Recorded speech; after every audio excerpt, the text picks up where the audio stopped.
Pozdravljeni, moje ime je Dejan Jarič. Po osnovni izobrazbi sem doktor medicine, holistični zdravnik in transpersonalni psihoterapevt. Tako kot vsi ljudje, sem imel tudi sam težke preizkušnje v življenju. Našel sem rešitve, poznam ključ, ki je vedno v nas samih, in to je ljubezen do sebe. Z novo oddajo Prebujeno srce Slovenije bi rad v teh prelomnih časih dvignil zavest ljudi in prebudil srca vseh ljudi naše ljube Slovenije. Imel bom posebne goste, ki so imeli vsi zanimive preizkušnje. Pogovarjali se bomo o odnosih, zdravju, poti do sreče, ljubezni, radosti in izpolnjenosti v vsakodnevnem življenju. Zanima me samo resnica, ki nas pelje do osvoboditve na vseh nivojih. Vabljeni torej vsi, ki želite narediti v svojem življenju kvantni skok v zavedanju sebe in sveta. Prebudimo se, pravi čas je zdaj. Se gledamo vsak torek ob 17. na Ljubljana TV. Dobrodošli v novi oddaji Prebujeno srce Slovenije. Danes je že 4. oddaja.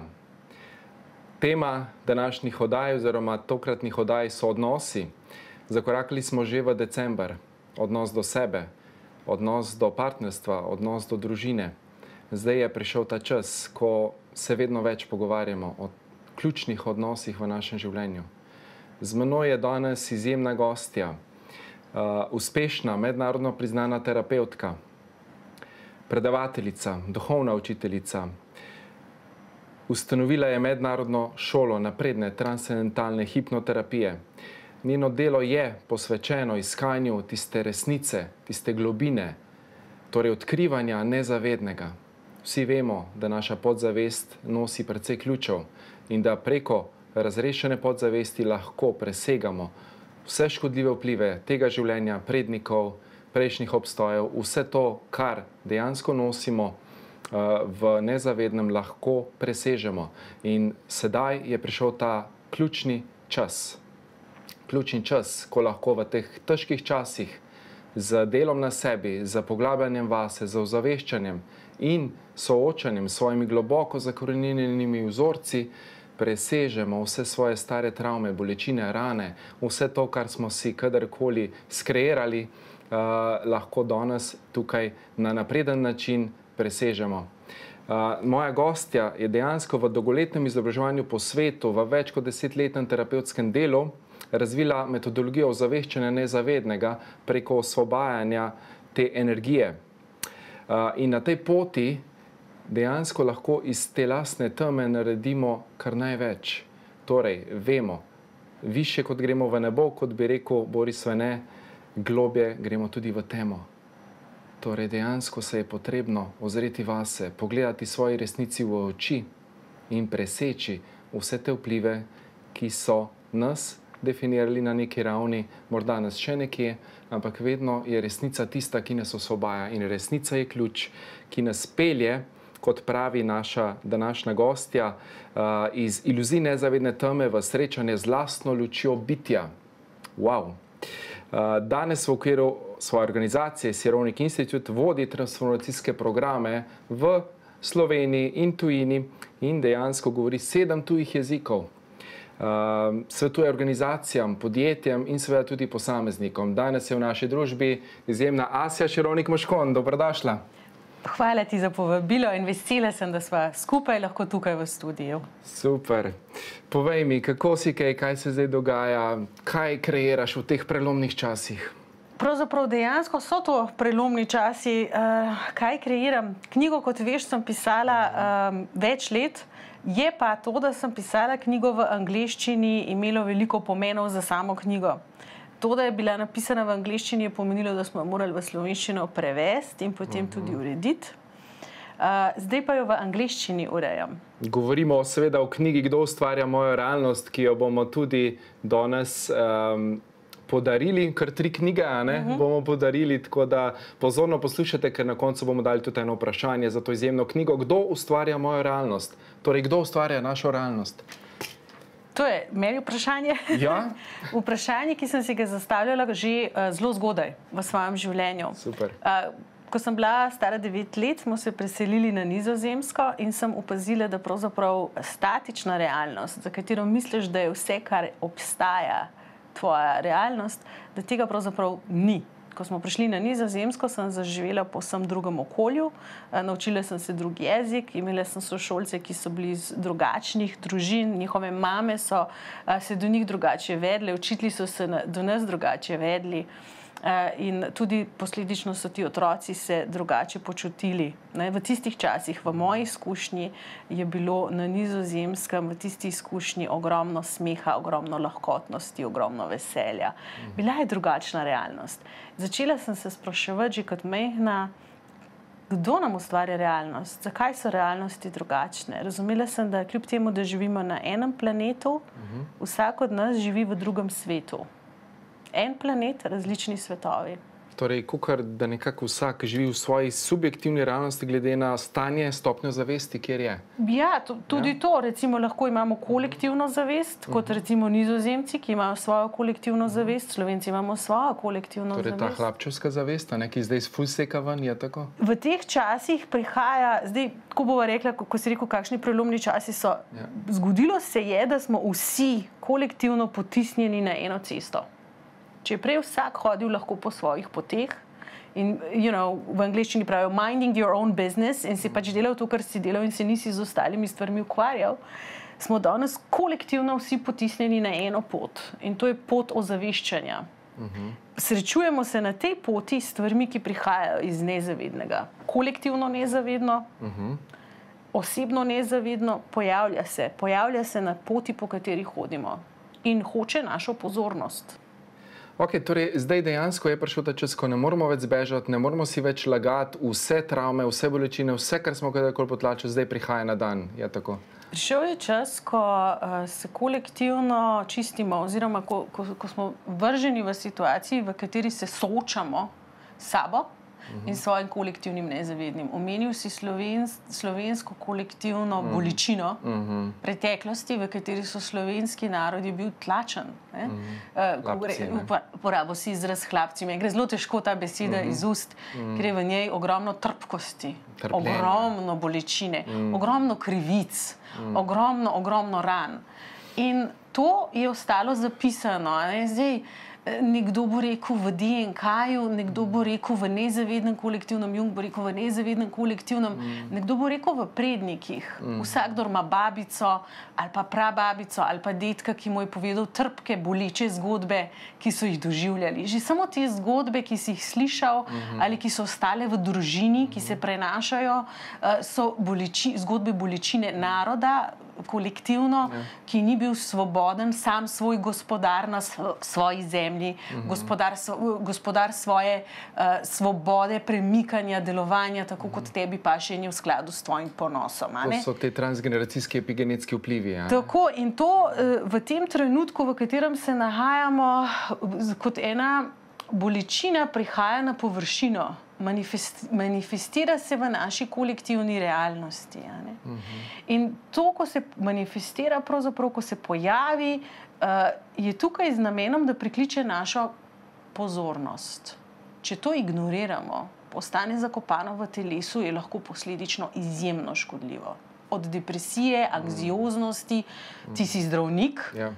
Oba sva zelo dobro brala Gabor Mateja, zdravnika, ki je delal s pacienti 40 let in ugotovil, da vsaka bolezen ima zgodbo zadaj za seboj. Da ni bolezni brez psihe in da psiha ustvarja bolezen. In kot zdravnik, to so imela dolge pogovore, si užival v teh, ko razloži, kako pride do te bolezni na fizičnem nivoju. Torej, zakopana bolečina, neozaveščena bolečina bo najla svoj izraz v telesu, v mesu. Hkrati pa imamo drugo možnost, da jo ne zakopljemo, da jo ne ignoriramo, ampak da jo vidimo in da jo zacelimo, da se z njo soočimo in da jo sprejmemo. Pa naj bo to naša lastna bolečina ali podedovana bolečina od staršev, od babic, od prababic, od pradedkov. Ali pa naj bo to bolečina, ki je kolektivna, ki je ne samo transgeneracijska, ampak ki je nam vsem skupna, recimo temu tako. In tisto čiščenje ali pa zdravljenje ali pa celjenje ali pa ozaveščanje. To je tisto, kar nas potem odpelje naprej, da se zgodovina ne bi ponovila. Tako. Da se nam ne bi vračali stari vzorci, da ne bi rabili mi doživljati to, kar so doživljali naše babice in dedki. Zdaj bom pa potegnila eno paralelo, če smem. Ja. Ko sem živela na Nizozemskem, ki imajo drugačno kolektivno izkušnjo in tudi identiteto, so nas vedno učili, Nizozemci niso bili zelo na šoli, kako so nas učili zgodovino, so bili zelo prizadeti, še vedno je bila kolektivna bolečina od druge svetovne vojne, zelo so zamerili Rotterdam, ki je bil zbombardiran do tal. In vedno so govorili, in zelo velik poudarek je bil seveda na usodi Židov. Sej Ana Frank je na Nizozemskem živela in napisala to knjigo. In oni so govorili o tem, kako pomembno je, da ne smemo dopustiti, da se take grozote še kdaj zgodijo.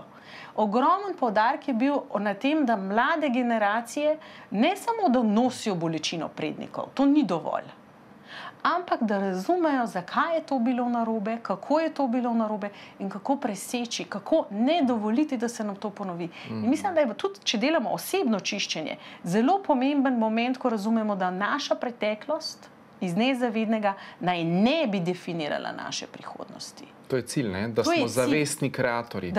Da namesto, da nam nezavedno dela diktaturo nad našo realnostjo, da postanemo zavestni, prisotni, zaceljeni in šele takrat lahko govorimo o kreaciji. Sicer smo sužnji svoje podzavesti in sužnji bolečin preteklosti. Točno tako. Hvala, Asja. Gremo na kratek predah in se vrnemo čez nekaj trenutkov. Dobrodošli nazaj v naši oddaji Prebujeno srce Slovenije. Z mano je izjemna terapevtka, gostja Asja Širovnik-Moškon. Pogovarjava se o nezavednem, o čiščenju travm, o čiščenju vseh teh blokad iz nezavednega. Ampak jaz sem se vedno dostikrat vprašal, pa a se kdaj to konča? Ali res je to never ending story, da je to proces, ki je celo življenje, da skozi lahko greš na višji nivo, da skozi delaš na sebi? Oziroma, kaj narediti, kako dejansko iti enkrat na ta višji nivo? Potem kasneje bo govorila o tej peti dimenziji, o višji zavesti, o Kristusovi zavesti. Kako dejansko odpreti to srce in dejansko ostati na tej visoki vibraciji? Asja, prosim. To je zelo dobro vprašanje. Tudi sama sem se vedno spraševala, is there an end to it? A obstaja konec temu? In na enem nivoju je veliko mojih kolegov, ki so iz različnih delov sveta in so v duhovnosti že dolgo časa rekla, ne, saj zato si v večnosti in se reinkarniraš in vračaš. Pač v večnosti evoluciji ni konca, celo en kolega je rekel, zamisli si sebe čez 10 000 let in razumi, da je pot do tja, pot, po kateri hodiš. Po drugi strani pa so načini, v katerih lahko naredimo ogromno v času nulte. Kjer ni časa, ni prostora. Kjer ni časa, kjer ni prostora, kjer ni preteklosti. In to je v stanju duše. Ko presežemo našo podzavestno, nezavedno ujetost, v kateri smo sužnji mehanizmov, obrambnih mehanizmov, utečenih, avtomatiziranih načinov razmišljanja, avtomatskih reakcij, v katerih zapademo v strah, bes, jezo in tiste predvidljive reakcije, katerim se ne moremo upreti. To vse so mehanizmi sence podzavesti. Seveda, če se jih ne zavedaš, te obvladujejo in ti vladajo. In tudi tvoje življenje postane projekcija vsega tega. Potem pa obstaja znotraj podzavesti globlji nivo. Torej, v mojem delu govorimo o zavesti, podzavesti in potem zelo globoko znotraj nas je tako imenovan superzavestni in to je zavest duše. To je pa transcendentalni jaz, večni jaz, to je tisti aspekt, to je zavest, ampak je superzavest, ki je obstajala predno smo vstopili v to telo in obstaja, ko izstopimo iz tega telesa. Ko izstopimo iz tega telesa, pride do ogromne razširitve, vibracija se razen če smo res bili zelo delali hude stvari, takrat se ne dvigne takoj vibracija. Ampak v primeru, da nismo morilci ali pa da nismo odgovorni za smrti ljudi, da nismo prizadeli nekoga namenoma, uničevali življenja drugih etc. V tem primeru pa ob izstopu iz telesa se ta naša zavest, ki je kot če ste kdaj gledali Aladin njegovo čarobno svetilko metaforično, je ta zavest kot Aladin, ta duh, ki pride ven iz svetilke, torej razširi se ven iz tega majhnega telesa, se razširi zavest in se dvigne vibracija v čisto ljubezen, omenil si the Christ consciousness, Kristusova zavest, oziroma katerokoli ime lahko uporabimo, kateregakoli avatarja, kateregakoli visoko frekvenco zavesti, bitje, ki je to doseglo že v telesu, v tem življenju. Torej, vsem je dana ta možnost, da ob izhodu iz življenja doživijo dvig vibracije, doživijo razširjeno zavest, se spojijo z enostjo, božanskostjo, obstajajo neke tehnike, spomnijo. Hkrati pa lahko to doživimo v tem telesu, v tem življenju. Tukaj in zdaj. Kako? Kot veš, si omenil besedo tehnika, obstaja 1000 poti je na vrh gore. Nobena pot ni prava, niti napačna. Ene so daljše, ene so krajše. In tudi vsaka duša ima, vsak človek ima svoje predispozicije, tisto, kar nosi v sebi. Obstaja velika razlika med usodo, v angleščini imamo dva izraza, faith and destiny, usodo in usodo. Ena je usoda, ki je usoda od naših prednikov, naše preteklosti. Druga pa je usoda, ki si jo piše duša sama, je pa namen, s katerim smo tukaj. In v trenutku, ko stopiš, ko se povežeš s to višjo zavestjo znotraj sebe, se ta tvoja višja usoda aktivira. Kako to naredimo? Da bi lahko sploh prišli do tega višjega aspekta sebe, je potrebno umakniti blokade na poti do tam. In to so te stvari, ki jih čistimo. Torej terapija, psihoterapija. Do neke točke se je treba ozavestiti in narediti te oblike terapije, psihoterapije. Potem pa je to, kot je rekel en indijski učitelj, enostavno moment, v kateri se ti odločiš, da boš živel v skladu z višjo resnico. Povežeš se z njo, lahko najdeš pot, ki tebi odgovarja. Lahko je to budizem, lahko je to krščanstvo in misticizem, lahko je to sufizem, lahko je to katerakoli pot. Ampak tisto, kar se zgodi, je, da ko dostopaš do tega notranje resnice, višjega jaza, višje zavesti, začneš živeti po univerzalnih zakonih, ki vladajo že milijone let. In v teh univerzalnih zakonih se začneš zavedati tudi zemeljskih zakonov življenja.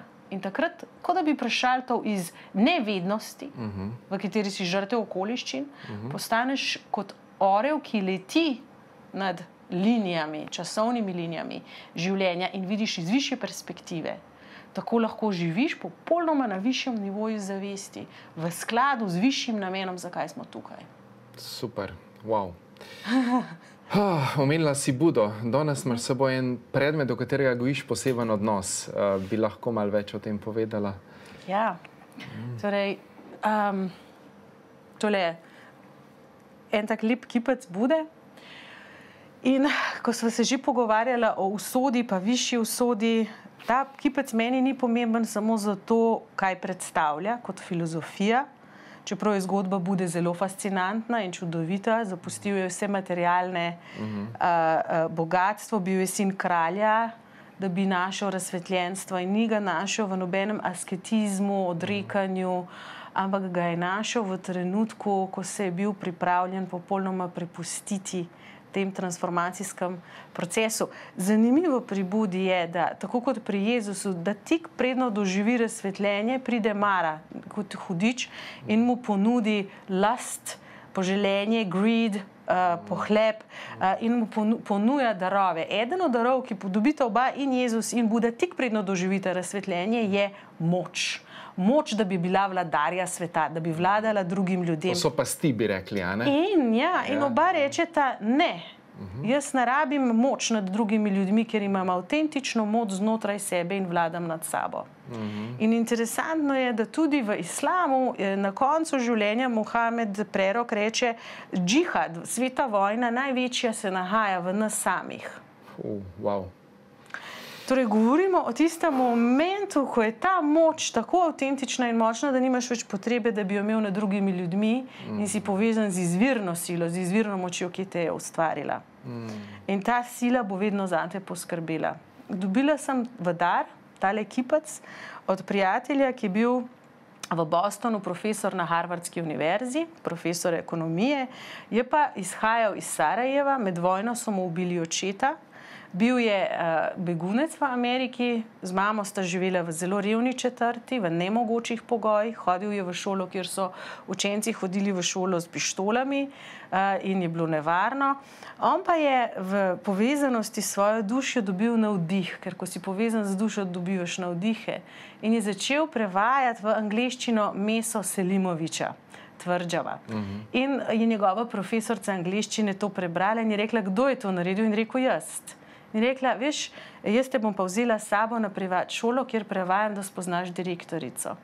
In tam so ga spoznali, prebrali njegove zapise, dobil je scholarship, long story short, končal je tako, da je bil profesor na Harvardu, profesor ekonomije. In ko je šel v Kambodžo, vsako leto je naredil eno duhovno potovanje v obliki ene od religij. Torej, vedno je nekaj izpoštoval, kot se temu reče, ali Izrael, ali... Tokrat je šel v Kambodžo in je rekel, kaj naj ti prinesem? In sem rekla, saj veš, kaj bi si jaz želela.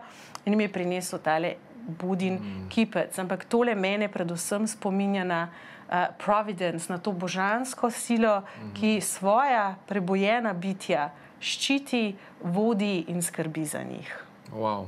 Bravo, bravo, hvala. Jaz imam tudi v svoji spalnici nad posteljo sliko Bude. Mi je kolegica narisala taka lepa v vijolično-zlati moji barvi. Tako da super, ja. Ja, vedno te spomni na to, da tudi Buda je učil, da moramo kontrolirati svoje misli. Je prvi učitelj tega, da so naše misli pomembne, naše besede, naše dejanja. Misli, besede in dejanja je rekel, vse, kar smo danes, je rezultat naših misli, besed in dejanj v preteklosti. Točno tako. To pomeni, kar smo mislili, govorili, delali v preteklosti, to se danes odraža v naših življenjih in to danes pa živimo. In to pomeni, če nismo nekih svojih senč še razrešili, imamo travme lahko v odnosih. Zdajle je ta decembrski čas, torej partnerstvo, recimo je na udaru, ljudje so več doma, karantene so, ljudje imajo več časa, so v globem stiku. Moja prejšnja gostja, izjemna Manca Košer, je tudi rekla, da bi vsakomur predpisala psihoterapijo. To ni samo za bolane oziroma nekoga, ki pač, kakor je nek bolnik, tako kot še vedno, nažalost, večina ljudi verjame. V Sloveniji, v tujini, vemo, ima vsak svojega psihoterapeuta, tako kot ima vsak svojega zdravnika. Vsak, kadar je nase, dela na sebi. Ker vsak ima nezavedne vzorce, ki jih rabi razrešiti. Mislim, že 20 let nazaj, ko sem živela v Bostonu, je bilo v New Yorku, v Bostonu, popolnoma normalno, da imaš dobrega terapeuta, psihoterapeuta, hipnoterapeuta in tako naprej. Super. Bova nadaljevala po kratkem premoru, tako da se vidimo čez nekaj trenutkov. Dobrodošli še v zadnjem delu oddaje Prebujeno srce Slovenije. Z mano je izjemna gostja Asja Širovnik-Moškon. Govorila sva o podzavesti, govorila sva o prepričanjih, govorila sva o travmah. Omenil sem ta čas, ki je težek, ki je prelomen. Ogromno odločitev je bilo zdaj. Ljudje so v stiskah, ljudje so v težavah. Kako zdaj ljudem v tem času pomagati? Kaj lahko naredijo? Jaz in Asja dobiva ogromno klicev. Torej, ljudje so v težavah, ne morejo več bežati, ne morejo zbežati pred svojo lastno senco. Tisto, od česar so vedno prej bežali, v delo, v obveznosti in tako naprej, zdaj več ni možno, je tako. Dejstvo je, da dejansko jaz jih dobivam ogromno klicev ljudi, ki se soočajo z verbalnim, čustvenim nasiljem znotraj družin. Naj bi bil december srečen mesec v letu, ampak ljudje so dejansko začeli doživljati hude strese. In ko rečem stres, to zveni zelo klinično. Mogoče bom šla malo globlje, kaj to v resnici pomeni za ljudi. Torej, klinično gledano je stres, če je prisotnost nevarnosti, namišljenje ali resnične, boj ali beg. Drugo je freeze, da zamrznemo. Še en izvir za stres je pa nesigurnost. Ko smo nesigurni v to, kaj bo jutri. In danes se kolektivno dogaja, da se ljudje ne počutijo sigurne in ne počutijo se varne. Nimajo občutka, nihče jim ne daje niti garancije, da bo jutrišnji dan boljši kot današnji, pravzaprav mogoče celo dobivajo indicije, da bi znale stvari biti huje, predno bojo dobre. In v ljudeh to ustvarja ogromno strahu in strah. Sam si zdravnik, lahko na hitro naštejeva, kaj strah naredi v telesu, kateri hormoni se izločajo. Kortizol, adrenalin in tako naprej. Kortizol in adrenalin sta pa verjetno, mislim neverjetno, ampak da razloživa gledalcem, izjemno škodljiva, ne samo za imunski sistem, ampak tudi za psihofizične procese. Govorimo o povečani anksioznosti, tesnobnosti, govorimo o tem, ker smo v živčnem stanju, ker je naš živčni sistem v overdrive, kako se reče po slovensko overdrive, ko je enostavno prenapet živčni sistem. Preobremenjen. Takrat se začnejo v ljudeh sprožati mehanizmi avtomatizma. Začnejo iz njih prihajati na dan najgloblji strahovi, ker so ujeti samo v odnosu z eno samo osebo, se ti odnosi začnejo krhati, ker ta bolečina, ta strah in nesigurnost. Ponovila bom še enkrat. Ljudje se bojijo, kaj bo čez 3 mesece, čez 6 mesecev, ne počutijo se nesigurne, nevarne. Človek po naravi pa je narejen, da se počuti umirjenega in da pozna pot, po kateri hodi. To je človekova potreba. Zakaj pa misliš, da hodijo ljudje k deždevalkam? Ali pa zakaj ljudje berejo horoskop? Ali pa zakaj firme delajo napovedi, kaj bo z ekonomijo čez 1 leto? Vsak človek želi vedeti, kako naj se pripravi na jutri. In v tem času, ko vse to prihaja iz nezavednega, ko se ljudje soočajo z globokimi eksistencialnimi strahovi, ki so na Maslovi piramidi človekovih potreb na sama osnova za to, da lahko čisto preživetje, torej padli smo, mogoče je mentalno, mogoče je projekcija, mogoče je v tem trenutku ogromno, jaz pravim, da je to vojna zavesti, ogromno stvari, ki so na nivoju mentalnih projekcij. Ampak telo to doživlja, kot da smo v zelo resničnih nevarnostih in za marsikoga to so resnične nevarnosti. Kaj lahko naredimo? To si me hotel vprašati. Kaj lahko zdaj naredimo, da presežemo vse te energije, ker nas vsi mediji nas programirajo, zdravniki nažalost, to, kar sem prej omenila. Nažalost so zdravniki pozabili na tisto nekaj zelo pomembnega. Če nekdo zboli za hudo boleznijo, a mu boš napovedoval, kako mu bo telo razpadalo, ali mu boš dal upanje. Torej, zelo pomembno v tem trenutku je ne dajati ljudem lažno upanje, ampak jim pokazati smernice. Tistim, ki potrebujejo drugega, da mu pokaže, bi bilo pošteno, da jim pokažemo možnosti razrešitve. To je etično. Za samostojno, kar pa lahko naredimo, je pa, da razumemo, in tukaj pridem na naslov moje knjige, Kdo ustvarja mojo realnost, da smo prišli kolektivno do točke, ko si več ne moremo, ne smemo dovoliti, da nam drugi ustvarjajo realnost. Če želimo imeti varnost v prihodnosti, potem je edina varnost, ki jo lahko v svoji globini začutimo, varnost, ki ti jo ponuja povezanost z višjo inteligenco. S tisto, ki je ustvarila tvoje telo, s tisto, ki skrbi, da dihaš, s tisto, ki te bo pospremila ven iz tega življenja, s tisto, ki je mojemu prijatelju iz Sarajeva pomagala, da je postal profesor na Harvardu. Torej, tukaj v tej konekciji boš našel varnost, ker drugje jo ni. Iluzija se je stanjšala.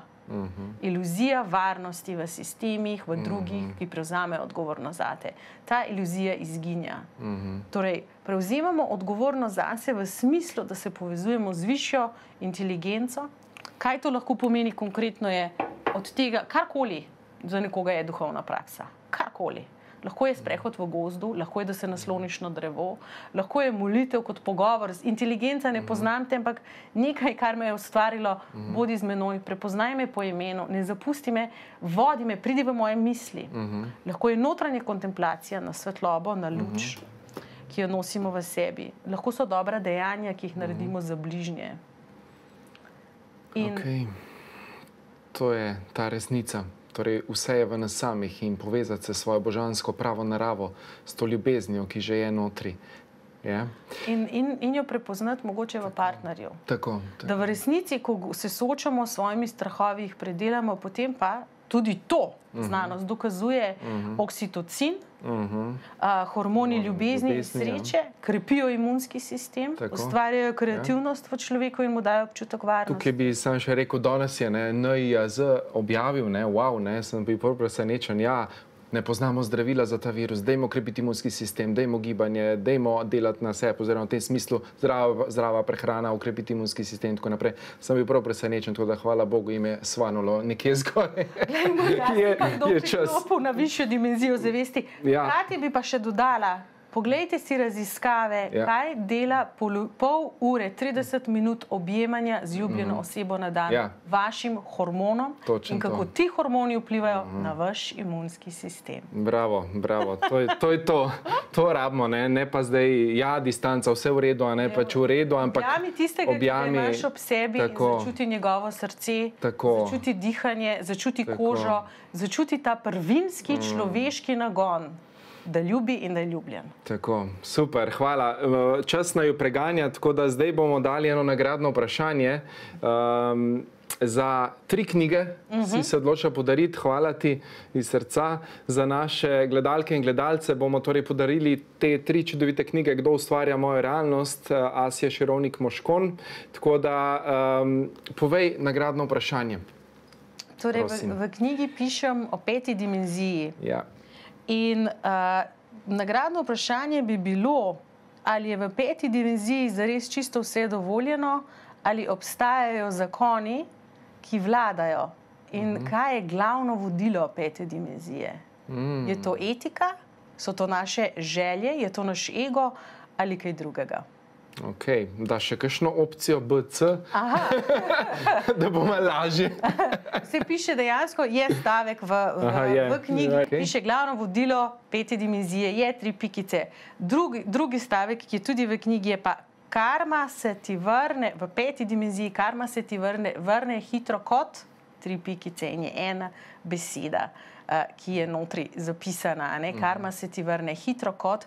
Torej, v 5. dimenziji se izravnajo, stvari izbalansirajo ne naslednje življenje, ne po smrti, ampak tukaj in zdaj. V tem trenutku, torej takoj kreiramo. Karma se ti vrne nazaj kot in potem sem uporabila en izraz v knjigi. Ok, super. Mogoče še imamo, mogoče še minutko časa, še par besed o tej 5. dimenziji, tako opevani, tako veliko ljudje govorijo o tem.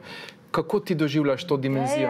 Jaz, ko sem knjigo pisala, nisem nikjer nikogar zasledila pisati o 5. dimenziji in potem je knjiga šla in zdaj vsi o njej govorijo. Zdaj kar naenkrat, a ne?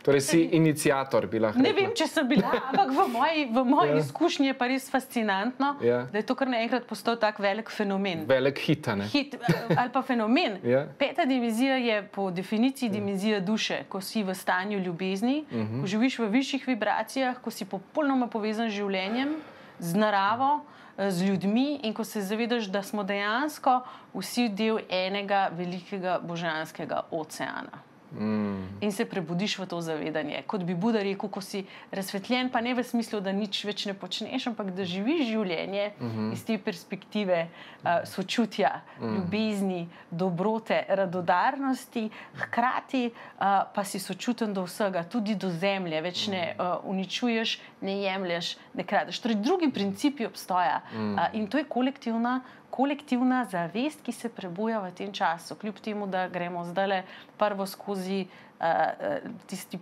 tunel, v katerem čistimo in ozaveščamo vse, kar nas je držalo ujete v iluziji. Iluzija je konec. Iluzija je konec. Torej, luč je in ta luč zdaj prihaja na koncu tunela. In luč je v nas samih.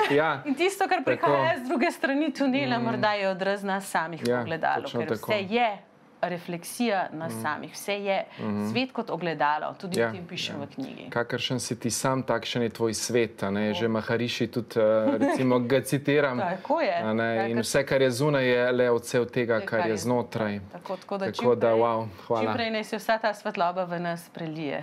Tako. Čas je. Čas je zdaj. Tako da hvala, draga Asja. Bilo mi je v čast, da si bila moja gostja v naši novi oddaji Prebujeno srce Slovenije. Prebujamo ljudi, prebujamo srca in dejansko gremo na ta višji nivo v to 5. dimenzijo. hvala ti, da si me povabil. Čudovito se je vedno pogovarjati s teboj, tudi pred kamerami. Super, hvala. Se vidimo naslednjič. Odgovarjajte na Facebooku na čudovito vprašanje in izžrebali bomo kar 3 nagrajence, nagrajenke, ki dejansko bodo prejeli to čudovito knjigo Kdo ustvarja mojo realnost. Hvala vam in se vidimo prihodnjič.